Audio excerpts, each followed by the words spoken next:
Hey guys, this is Black with Nephilim here. Welcome back to the channel. Today we got something a little different for you. You were probably expecting or something different like GTA. No, today we're doing ESO.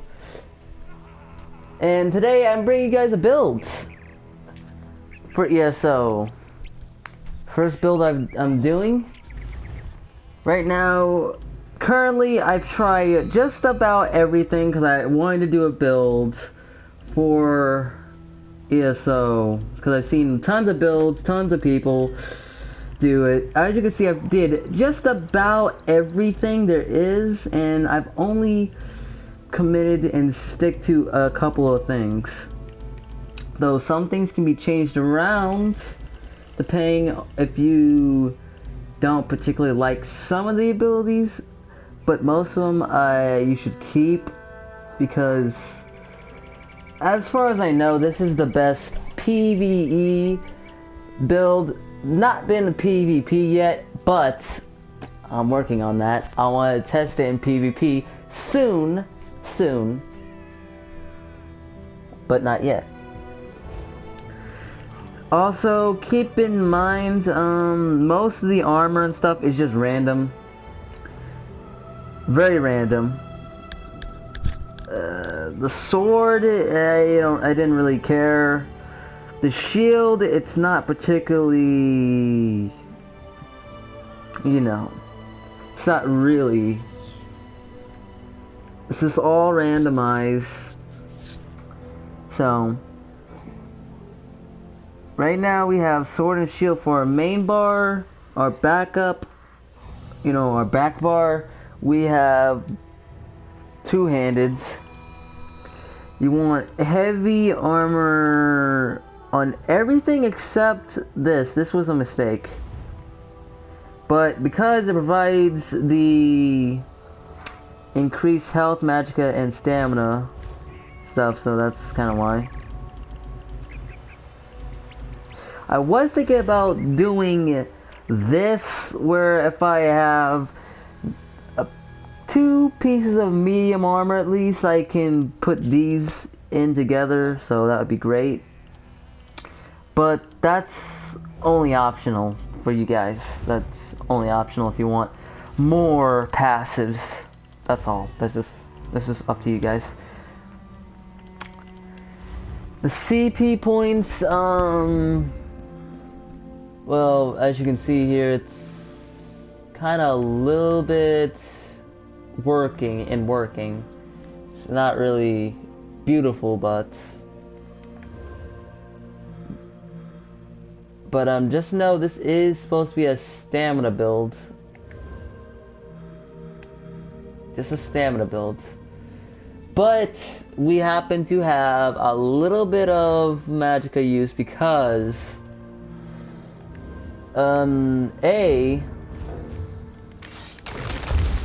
we have your, gotta boast your physical and spell resistance using, vaulted armor.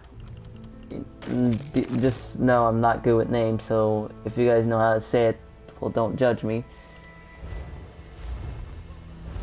So as you see here, our spell resistance and physical resistance kind of a little bit weird since we are like basically stamina base. In my opinion, I think it should really be more physical and like the opposite, vice versa of it. And let's see here. If we switch weapons, I'm pretty sure it'll change a bit.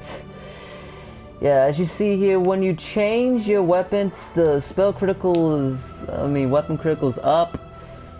I think spell critical went up and stuff like that, and weapon damage. Our stamina went down because of it. It's because we have a shield that has stamina on it. And I think our health recovery went down too because of that. And spell and physical resistance, obviously went down. But as you see when we go back to our main bar, we have more stamina, spell critical is less. Weapon damage and stuff look like it went less or more. I can't tell. I wasn't really paying attention because I can only pay attention to one certain thing at a time, which is kind of my fault. But spell resistance and physical resistance went up. Of course, when you add this, it's insanely high. But you know, even without, it's still kind of good. So. Oh yeah, it definitely went up with weapon damage on this instead of the other one, so.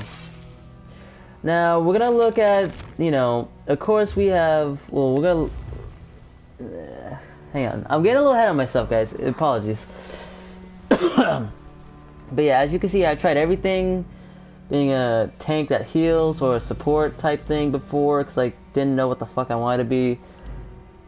And stuff like that. So even though you will be using some magicka things in this, you need to sustain it yourself. Do not use destruction staff or reso staff. Do not do that. Just try to sustain it yourself. So go easy on your magicka abilities when you do this. So for our front bar, we have piercing armor, because, well, you don't really need the extra physical resistance and stuff like that. Your arm, this provides it for you, so you don't need that. Heroic slash, that is exactly what you're gonna need, because it'll give you minor, you know, heroicism, granting you one ultimate every 1.5 seconds for 9 seconds, which is very good actually, because I can get ultimate very fast with this. So I would recommend maybe hitting a target twice with this, you know, just for good measure, but usually I just do it once because, you know, don't want to waste that much stamina. Shield assault. This is for damage shields. So before you even get in there, you have some, you know, protection. So that'll make you a little bit more tanky. If you think about using this for ultimate, do not do it. Period. I mean, you can block everything for no cost, but you still take damage, so. But I'm pretty sure you guys, if you guys do want to do it, you'll find a way to do it in there. When you guys decide to do my build, or something like that. Earth and Heart.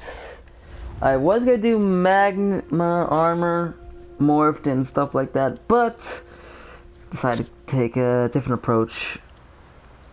Fossilized, that's only optional for PvP type stuff, because you know what this is without the morph, if you know. So I have it because it's increase an enemy in stone, distorting them for 24 seconds. When this distortion ends, they take, you know, 1,272 magic damage and immobilizes them for 3 seconds. Which those 3 seconds, if you're at low health, and if you're going against someone who's an actual player, maybe what it'll do is it'll, you know, immobilize them, and you'll have time to maybe hit them to get your stamina back, and then, you know, heal up. I will be explaining on how what you're using to heal yourself and to be damaging with. Of course, you know, for the magicka stuff, we have burning embers, morphed. You know, we do that much flame damage, and you add the additional, you know, flame damage over 10 seconds. Heals you for 75% of the damage inflicted when the effect ends. I usually spam it if I'm at low health on a target. Heals like crazy too, I won't lie. Heals like crazy when you do that. Flames of Oblivion. This is, you know, activates a flame aura, while slots it gives you major, you know, prophecy and savagery. Oh shit, hang on. Yeah, my mic just fell out. So major prophecy and savagery, which increases your spell and weapon critical rates by 2,191, which is why my second bar is actually more damage. So that's kind of the reason why, you know, they changed a bit. Of course, you want all the passives and everything. I'm still working on getting the last passive. That's exactly what I need. I need all my passives. You know, collect all your passives and everything, you know, so you can have all your recoveries and stuff like that, and, you know, whatever. More damage. Well, I mean, less and probably more damage to you.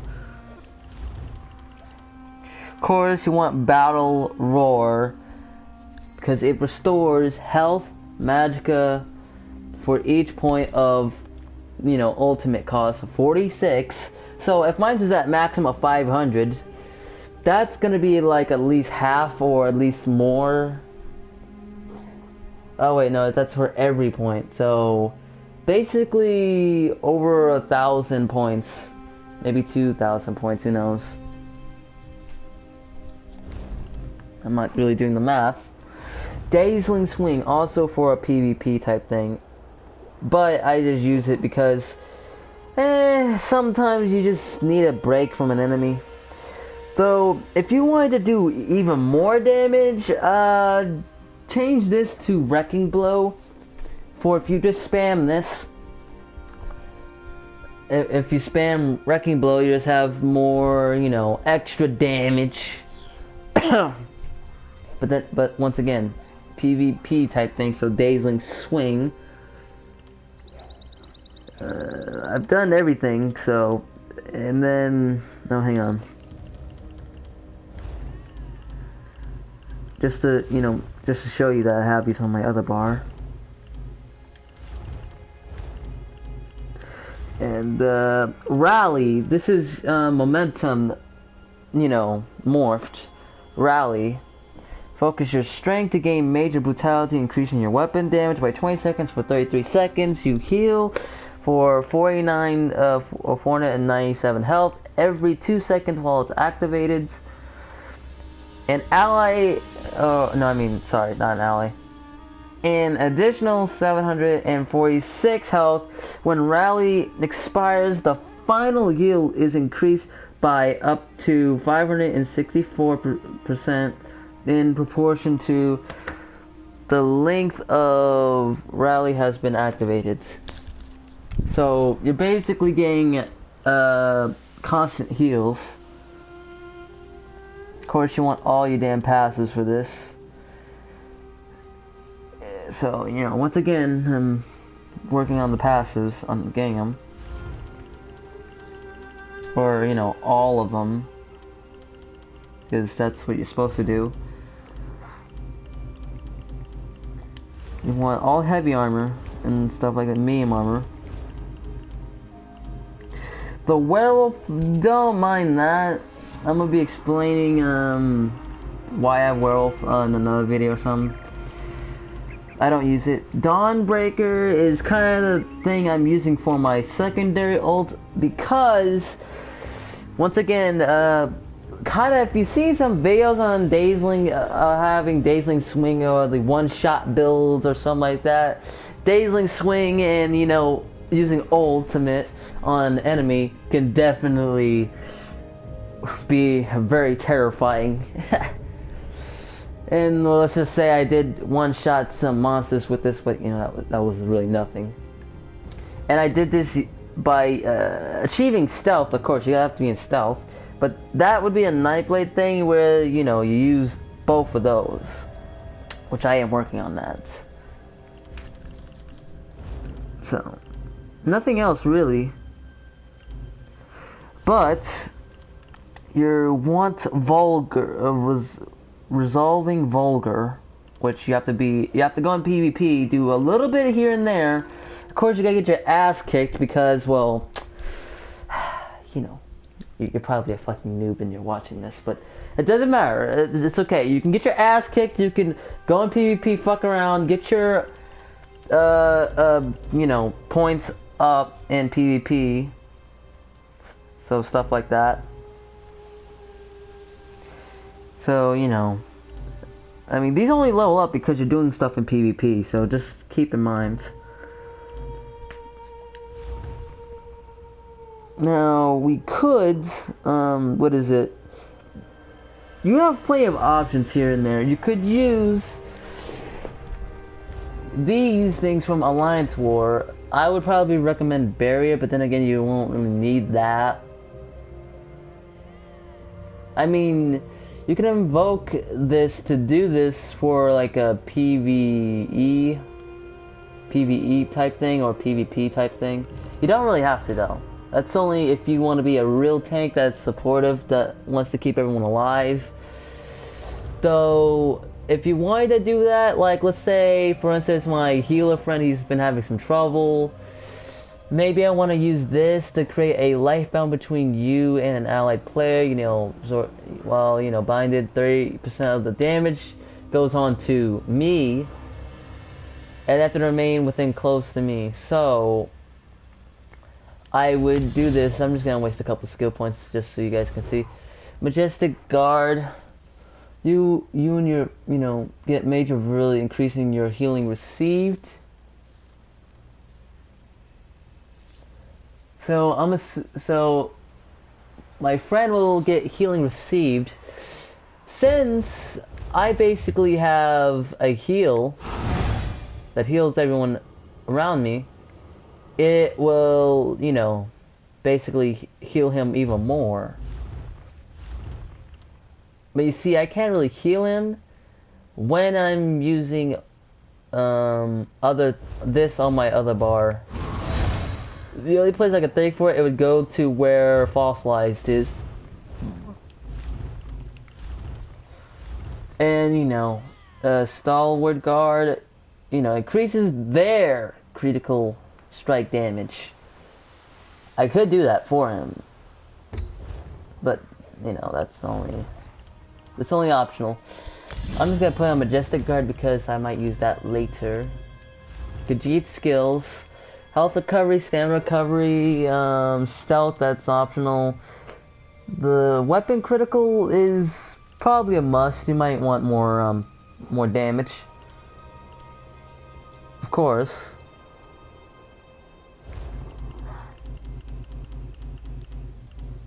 So, you know, that's because, you know, you probably would need that extra damage. But yeah, so basically, to narrow it down, you have lots of active abilities.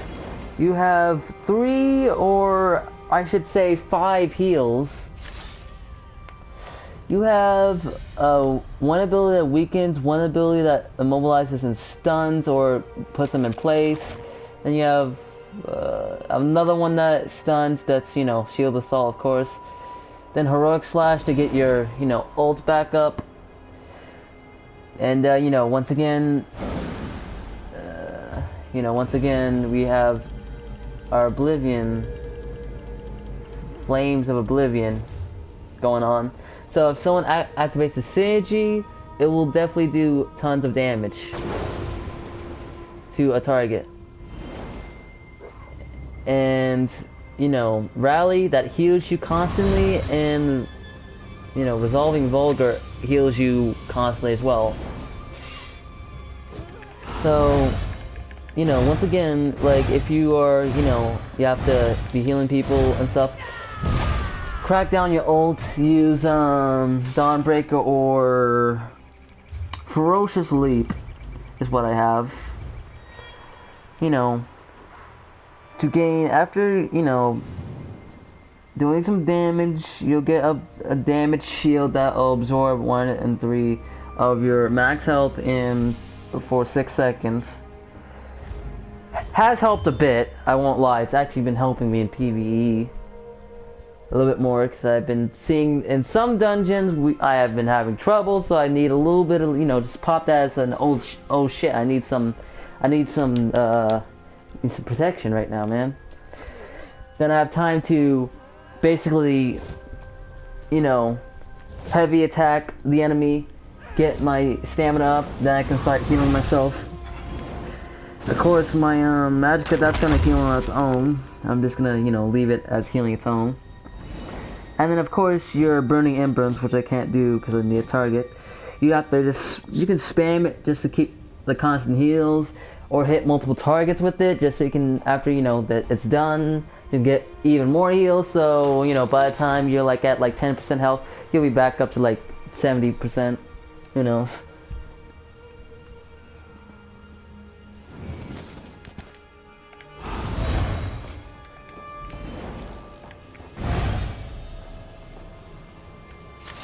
But yeah, as you can see here, you know, I'm basically healing myself on the fly.